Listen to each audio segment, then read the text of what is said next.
गोपाल सूरी ने किया ध्वजारोहण।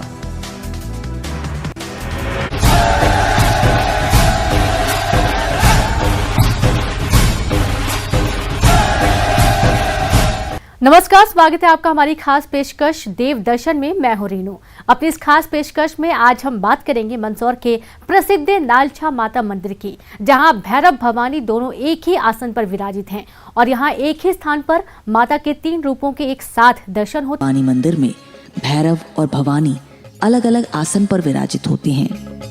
भवानी के मंदिर के बाहर ही भैरव का मंदिर होता है, लेकिन ये ऐसा इकलौता मंदिर है जहाँ पर भैरव और भवानी एक ही गर्भगृह में एक ही आसन पर बैठे हुए हैं। दुर्गा सप्तशती के 6ठे अध्याय में भी इसका वर्णन है। नालछा माता मंदिर बताया जाता है राजा दशरथ जी के जमाने की स्थापना बताई जाती है। अति प्राचीन स्थान है और मंदिर की विशेषता है कि यहाँ माता और भैरव दोनों एक साथ बैठे हैं। कहीं पर भी हम दर्शन करने जाते हैं तो बताया जाता है कि माता अंदर बैठती हैं और भैरव बाहर।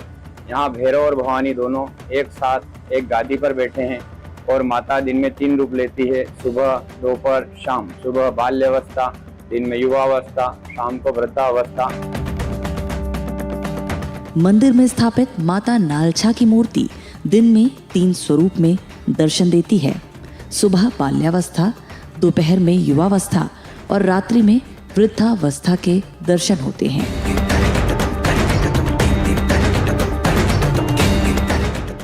और उससे बड़ी बात यहाँ पर है कि यह इसका इतना पुराना अत्यंत प्राचीन मंदिर है और यहाँ पर कई साधकों ने सिद्धियां प्राप्त की है।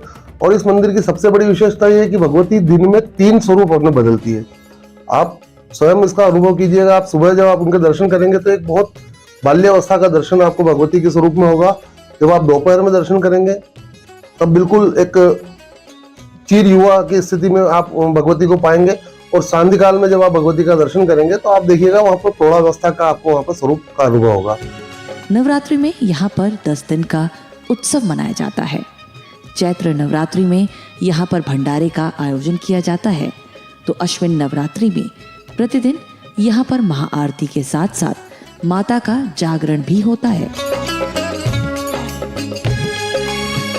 माता के चेहरे में ही भाव दिखता है और माता की स्थापना, माता जी के शेर और बाहर जो दीपमालाएं लगी हैं, 3 चीजें पुराने जमाने में जहाँ स्थापित थी वही यथावत है।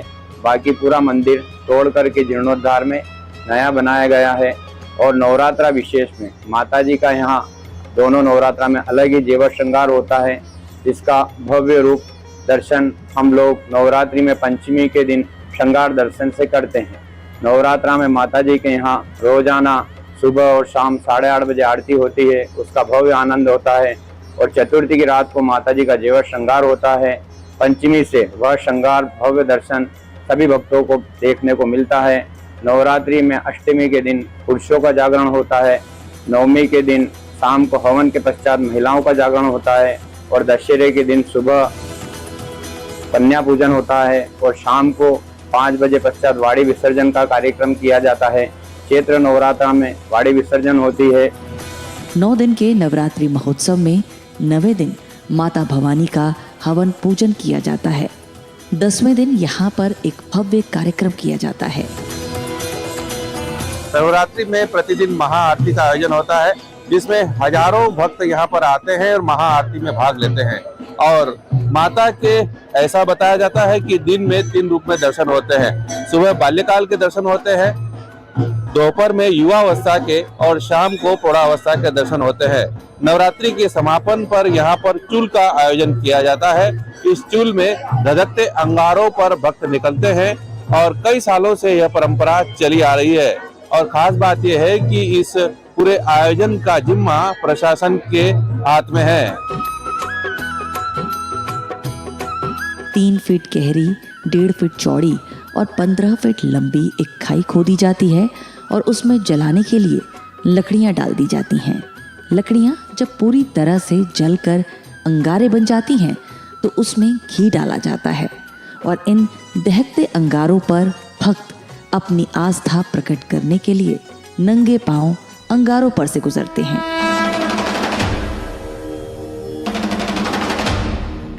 परंपरा के अनुसार मां नालसा माता के दरबार में वाड़ी विसर्जन के बाद दशहरे के दिन चूल का आयोजन होता है और ये सदियों से चली हुई परंपरा है। और यहाँ भक्तजन आके अपनी मान्यता जो मन्नत पूरी होती है उसको माता जी को अर्पण कर इस चूल में निकलते हैं। मां नालसा के यहाँ पे जो चूल का जो कार्यक्रम होता है एक चमत्कार ही उसको कहा जाता है, माता जी का चमत्कार है। मैं हर साल निकलता हूँ और करीबन 2 बार निकलता हूँ मैं साल में, मतलब उसी टाइम 2 बार निकलता हूँ। लेकिन माता जी का एक चमत्कार ऐसा है कि वो जैसा फूलों पे चल रहा है ऐसा महसूस होता है। एक मां नालसा का ही चमत्कार है। एक विशेष चूल का आयोजन होता है जिसमें सैकड़ों भक्त आग पे से बस जय माता दी करके निकल जाते हैं और मैं इस बात का प्रत्यक्षदर्शी हूँ। कई सैकड़ों लोग बिल्कुल जैसे फूल पे से निकल रहे हैं उतने सहजता से निकलते हैं। सब भगवती का चमत्कार है और उनकी कृपा से आसपास का पूरा क्षेत्र मतलब एक दिव्यता लिए हुए है। और आप जब जाएंगे वहां पर आपको लगेगा कि हाँ एक शक्तिपीठ, मैंने हम आप उसको शक्तिपीठ का स्थान नहीं दिया हुआ, मतलब नाम से शक्तिपीठ नहीं है लेकिन उसका महत्व शक्तिपीठ से कम भी नहीं है। क्योंकि मतलब गर्भगृह के अंदर सामान्यतया कोई जाता नहीं है, शुचिता पूरी है, वहाँ की पूजा पाठ नित्य रूप से होती है और एक बहुत दिव्य स्वरूप वहाँ पे भगवती का विराजमान है। और असल में नारसिंह माता जी है जिनको अपभ्रंश करके नालसा माता का नाम दिया गया है। तो जिस तरह से मुंबई की मुंबा देवी, कलकत्ता की कालिका, इसी तरह से मंदसौर की मां नालसा का अपना एक विशेष स्थान है। मंदिर का पूरा प्रबंधन जिला प्रशासन करता है। मंदिर के अध्यक्ष कलेक्टर हैं। चूल की ये परंपरा कई वर्षों से चली आ रही है और अश्विन नवरात्रा में, चैत्र नवरात्रा और अश्विन नवरात्र में दशहरे के दिन शाम को वाड़ी विसर्जन के पश्चात चूल का प्रोग्राम होता है जिसमें सभी भक्त जय माता दी बोलकर आग में चलते हैं और किसी भक्त को कुछ भी नहीं होता है। और नालसा माता मंदिर पर रविवार विशेष रहता है। रविवार को यहाँ भक्तों का तांता लगा रहता है। सुबह 8:30 बजे जो आरती होती है उसका भव्य आनंद होता है। दहकते अंगारों पर सैकड़ों भक्त गुजरते हैं, लेकिन आश्चर्य, अभी तक यहाँ पर कोई ऐसी दुर्घटना नहीं हुई है कि कोई धधकते अंगारे में झुलस गया हो। फिर भी प्रशासन की ओर से यहाँ पर एम्बुलेंस, डॉक्टर की टीम मौजूद रहती है।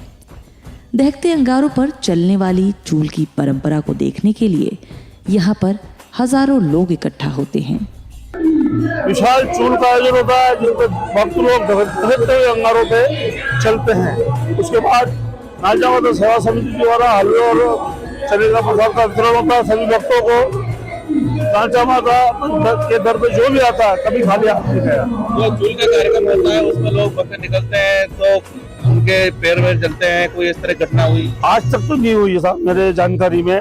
और जो जिसकी जो भावना शुद्ध रख के चलता है, हमारे कई साथी चले हैं। मैं स्वयं भी मेरी पूर्व जब मेरी अवस्था थी आज से 20 साल पहले मैं स्वयं भी चला हूँ और कई हमारे साथी चलते हैं।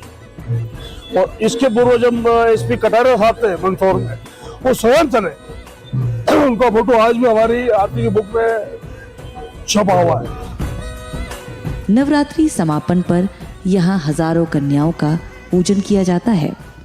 मंदिर प्रबंधन के अलावा यहाँ कई धर्म संस्थाएं हैं जो यहाँ पर कन्या पूजन सहित अन्य धार्मिक अनुष्ठान संपन्न करवाती हैं। सभी को जय माता दी। पूरे देशवासियों को हमारे किन्नर परिवार की तरफ से मैं अनीता दीदी मंदसौर से बहुत उत्साह का माहौल है क्योंकि कोरोना में बहुत लोग दुखी थे तो ना त्योहार मन पा रहे थे ना कुछ लोगों के मन में खुशी थी। ईश्वर की कृपा से, मातेश्वरी की कृपा से वो बीमारी दूर हुई और कभी आवे भी नहीं। बहुत उत्साह है लोगों में, बहुत खुशियां है और सब अच्छे से त्योहार मना रहे हैं। इसी तरह सब लोग अच्छे से त्योहार मनावे। अभी हमारे मंदसौर शहर में तो वैसे भी धूम मची, पंडित प्रदीप जी मिश्रा आए हुए हैं और माता नालसा के दरबार में तो 12 महीने वैसे ही बहुत खुशियां और भीड़ रहती, पर नवरात्रि पर्व में कुछ ज्यादा महत्व रहता है तो यहाँ दूर दूर से भक्त दर्शन करने के लिए आते हैं। सभी भक्त मंदसौर में मां नालसा के दरबार में पधारे, यहाँ दर्शन करे, मातेश्वरी सबकी मनोकामना पूरी करे। जय माता दी। माता नालसा का ये मंदिर किसी भी चमत्कार से कम नहीं है। जब यहाँ पर वाणी विसर्जन होता है और महाआरती होती है तो यहाँ कई भक्त ऐसे होते हैं जो झूमते हुए नजर आते हैं। ऐसा बताया जाता है कि इनके शरीर में माता जी का प्रवेश हुआ है। यहाँ आने वाले भक्त बताते हैं कि माता जी से जो भी मांगो माता जी पूरी करती हैं। माता नालचा का प्राचीन तो अच्छी प्राचीन है। दसपुर नगरी जो है, दसपुर दसोर दसपुर के नाम से प्रसिद्ध है। यहाँ पर 10 पुरे थे और बताते हैं कि जो क्या है कि राजा दशरथ के राज्य की अंतिम सीमा रही है। यहाँ पर भैरव और भवानी की गादी एक साथ विराजित थे। देवी भागवत में 6वें अध्याय में उल्लेखित है देवी पद्मावती के नाम से, और भैरव और भवानी एक साथ विराजित थे। मेरे को भी 35 साल हो गए आते आते लगभग, और बाकी प्राचीन मंदिर है और बहुत सुंदर मंदिर है। निसंतान दंपति को यहाँ संतान सुख प्राप्त होता है। महिलाओं की यहाँ पर गोद भराई जाती है और फिर माँ के आशीर्वाद से उनकी गोद भर जाती है। और माता जी यहाँ पर सबकी मनोकामना पूर्ण करती है। जिन माताओं और बहनों को बच्चे वगैरह नहीं होते हैं, वह यहाँ आकर माता जी के चरणों में स्वस्तिक बनाती है, उल्टा स्वस्तिक। फिर जब माता जी मनोकामना पूर्ण करती है तो वह आकर वापस सीधा स्वस्तिक बनाती है, और कोई घंटे, कोई घड़ियाल, कोई छत्र, कोई हलवा पूड़ी प्रसादी चढ़ाता है। इस प्रकार माता जी सबकी मनोकामना पूर्ण करती है। यहाँ वक्त हो चला एक छोटे से ब्रेक का, हम जल्द हाजिर होंगे।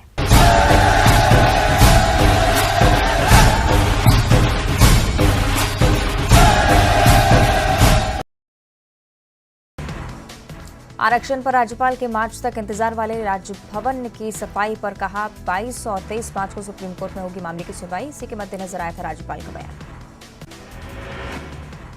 बीजेपी एसटी मोर्चा के प्रदेश पदाधिकारियों की घोषणा। रायपुर के विकास मरकाम बने बीजेपी एसटी मोर्चा के अध्यक्ष। कांकेर की सुमित्रा मार्कोले समेत 6 नेताओं को मिली उपाध्यक्ष की जिम्मेदारी। छतरपुर में पंडित धीरेन्द्र शास्त्री को जान से मारने की धमकी, पुलिस में शिकायत दर्ज। कांग्रेस प्रवक्ता ने की बागेश्वर धाम सरकार को Y+ श्रेणी की सुरक्षा देने की मांग। सर्जिकल स्ट्राइक पर दिग्विजय के सबूत मांगने पर बीजेपी हुई हमलावर। अरुण साहब ने साधा निशाना, कहा दिग्विजय और कांग्रेस गिरा रहे हैं सेना का मनोबल। बिलासपुर में फिर चला अतिक्रमण के खिलाफ बुलडोजर कार्रवाई के दौरान नगर निगम के दस्ते से भिड़ा युवक, पुलिस ने आरोपी को किया गिरफ्तार। भिलाई के कई इलाकों में 25 और 26 जनवरी को पानी की सप्लाई रहेगी बाधित। पाइपलाइन में लीकेज को सुधारने का हो रहा है काम। प्रभावित क्षेत्रों में टैंकर से होगी आपूर्ति। बालोद में प्रिंसिपल की हरकतों से परेशान होकर कलेक्ट्रेट पहुंची छात्राएं, प्रिंसिपल पर लगाया गलत हरकत करने का आरोप, मामले में कार्रवाई की मांग। जगदलपुर में पानी की समस्या को लेकर आयुक्त के पास पहुंचे वार्डवासी। पिछले 1 हफ्ते से पानी की किल्लत से जूझ रहे लोग, आयुक्त ने पानी की सप्लाई का दिया आश्वासन। बिलासपुर नगर निगम के दस्ते से भिड़ा युवक, अतिक्रमण हटाने के दौरान किया हमला, पुलिस ने आरोपी युवक को गिरफ्तार किया। पंडित धीरेन्द्र शास्त्री की सुरक्षा को लेकर कांग्रेस प्रवक्ता ने की सुरक्षा देने की मांग, केंद्रीय गृह मंत्री से Y+ सिक्योरिटी देने की मांग। रायगढ़ में गोवर्धनपुर के लोगों ने किया एसपी कार्यालय का घेराव। कुछ दिनों पहले शमशान भूमि पर चलाया था बुलडोजर, धार्मिक भावना को आहत करने का है मामला। मुंगेली नगर पालिका उपाध्यक्ष मोहन मल्ला के खिलाफ अविश्वास प्रस्ताव पर आज होगी वोटिंग। उपाध्यक्ष पर बैठकों में नहीं आने का आरोप। रायगढ़ में उद्योगपति नवीन जिंदल को जान से मारने की मिली धमकी। बिलासपुर सेंट्रल जेल में बंद कैदी ने चिट्ठी के जरिए दी धमकी, जांच में जुटी पुलिस। बिलासपुर में रिटायर्ड डिप्टी कलेक्टर की बहू ने लगाई फांसी। खाना बनाने को लेकर पति से हुआ था विवाद, तफ्तीश में जुटी पुलिस। राजनांदगांव में प्राथमिक स्वास्थ्य केंद्र की चरमराई व्यवस्था, पिछले 8 महीने से नहीं है। 102 वाहन, गर्भवती महिलाओं को हो रही परेशानी।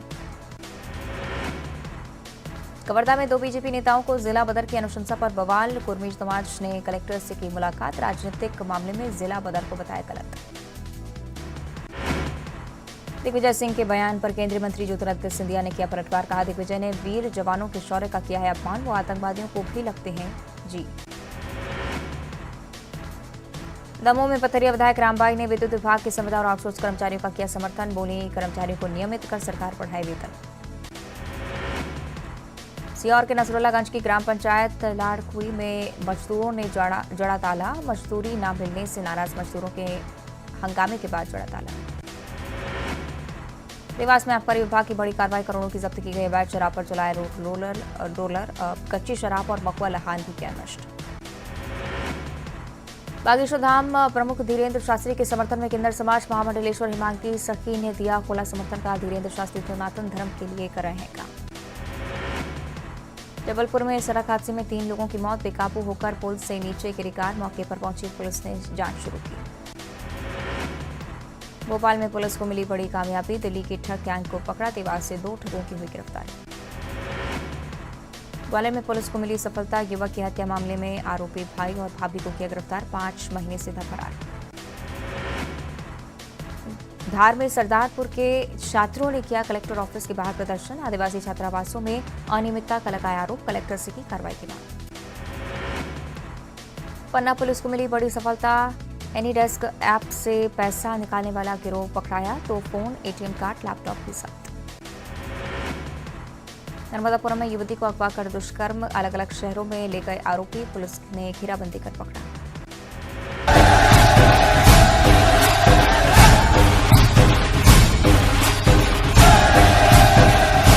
ब्रेक के बाद एक बार फिर से आप सभी का बहुत स्वागत है। यहाँ आया हुआ भक्त कभी भी खाली हाथ नहीं जाता। नालचा माता मंदिर अति प्राचीन है। मैं पिछले 32 साल से रोज आता हूँ और यहाँ ये कहा जाता है कि जिन माता बहनों को शादी के बाद 10 साल बाद भी पुत्र रत्न या पुत्री औलाद जिनको प्राप्त नहीं होती, यहाँ बहुत पढ़ाई होती है पुजारी द्वारा, उनको माता रानी उनकी पूरी करती है।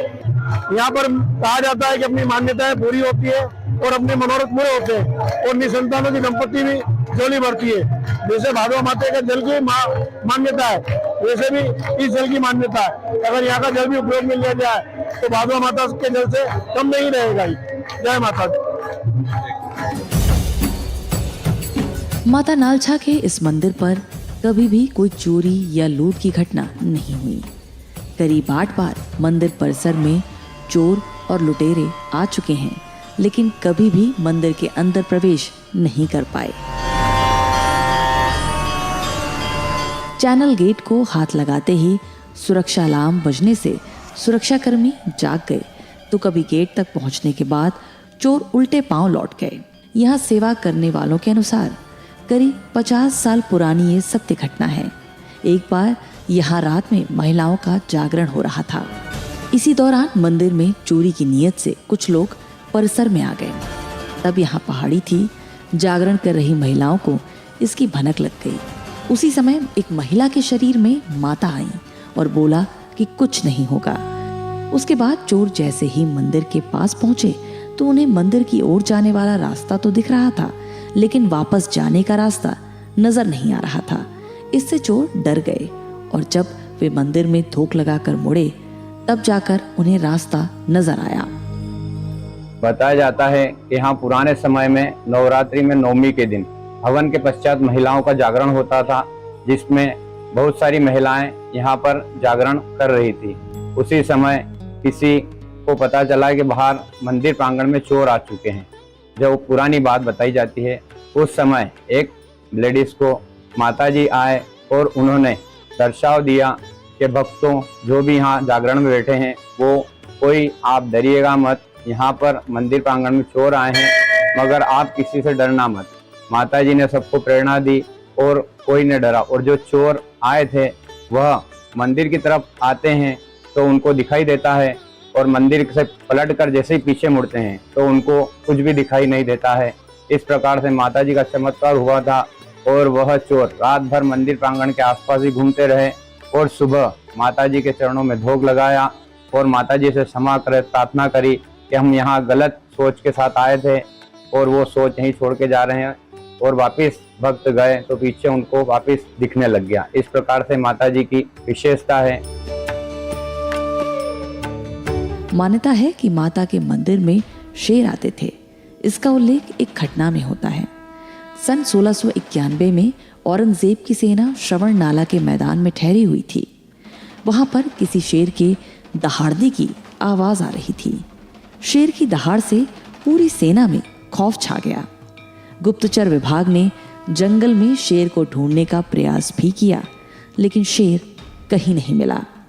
इस चमत्कार की वजह से औरंगजेब की सेना ने मंदिर को कोई नुकसान नहीं पहुंचाया।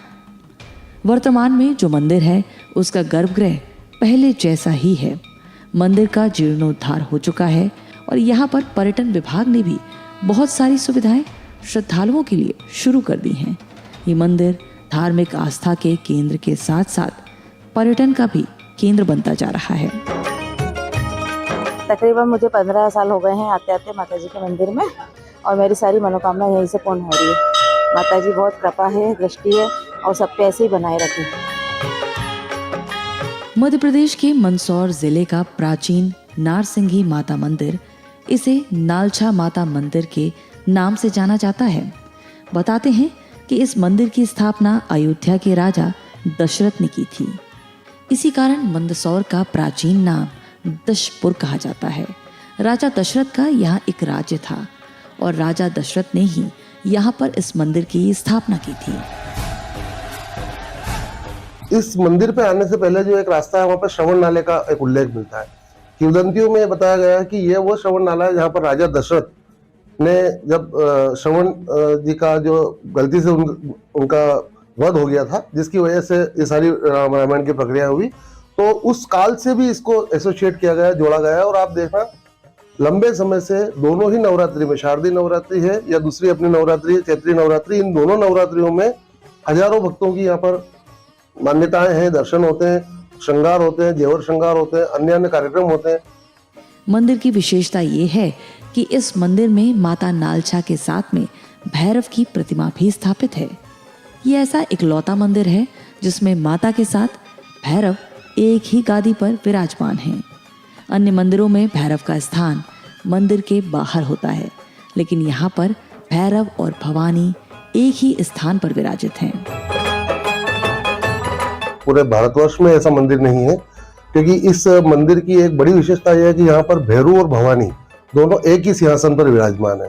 अक्सर आप प्राय शक्तिपीठ हो या कहीं अन्य देवी मंदिरों में जब जाते हैं, तो जिस तरह जैसे वैष्णो देवी माता जी में मंदिर माता जी का नीचे है और उससे कुछ किलोमीटर ऊपर भैरव का स्थान है, और इसी प्रकार अन्य अन्य जितने भी मंदिर है वहाँ पर भैरव सामने या थोड़ी सी दूरी पर रहते हैं, तो कई दर्शनार्थी भैरव के दर्शन से वंचित रह जाते हैं।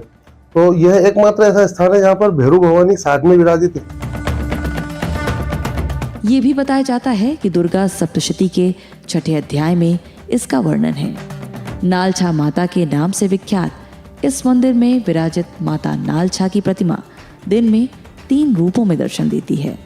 सुबह बाल स्वरूप में, दिन में युवावस्था और रात्रि में वृद्धावस्था रूप में माता यहाँ दर्शन देती हैं। एक मान्यता ये भी है कि नालछा माता का प्राचीन नाम लारछा माता था। माता सती की लार यहाँ पर गिरी थी। सैकड़ों वर्ष पुराने प्राचीन इस मंदिर पर माता के चमत्कार के कई किस्से हैं, जिसे भक्त कहानी के रूप में सुनाते रहते हैं।